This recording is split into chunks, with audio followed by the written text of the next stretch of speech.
Friends ఇది చూడండి, ఇది పసుపు మొక్క. పోయినసారి చూపించాను కదా పసుపు పెంచాను నేనే అని. చాలా వరకు నాటాను. ఇది ఒకటి మర్చిపోయాను, మీకు చూపిద్దామని మళ్ళీ పెడుతున్నాను. మే నెలలో నాటాలి. మే నెలలో నాటితే మనము ఫిబ్రవరి ఎండింగ్లో తీసుకోవాలి. సో ఇది నాటుదాము. ఇట్లా పెరుగుతుంది కదా, దీన్ని పైకి ఉండేటట్టు నాటాలి. ఓకే, సో ఇక్కడ ప్లేస్ ఉంది. ఈ మందార చెట్టు చాలాసార్లు చూపించాను కదా, అక్కడ ప్లేస్ ఉంది. ఇది నాటేద్దాం.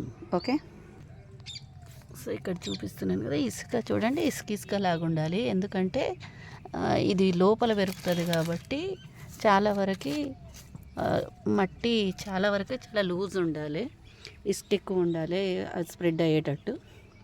అది ఇప్పుడు నాటాను కదా, ఇంతే చాలు. జస్ట్ ఇంక ఇట్లా పెట్టేయడమే. పెట్టేసాను అక్కడ. ఇవి ఆల్రెడీ నాటినాయి, మీకు కొన్ని చూపిస్తాను చూడండి. ఇది నాటి ఒక 2 వీక్స్ అట్లా అవుతుంది, 1-2 వీక్స్. ఆకులు ఆల్రెడీ పెరుగుతున్నాయి. ఇక్కడ ఒకటి, ఇదిగో చూడండి, ఇక్కడ ఒకటి, ఇక్కడ కూడా ఒకటి. ఈ మధ్య ఇంకొకటి కూడా వస్తుంది ఇక్కడ సైడ్, అది కూడా చూపిస్తాను చూడండి. ఇది ఎంత చిన్నగా ఉందో ఈ మొక్క. సో ఇది మినిమం 8 to 9 months టైం తీసుకుంటుంది పెరగడానికి. ఇక్కడ 2 ఆకులు వచ్చాయి.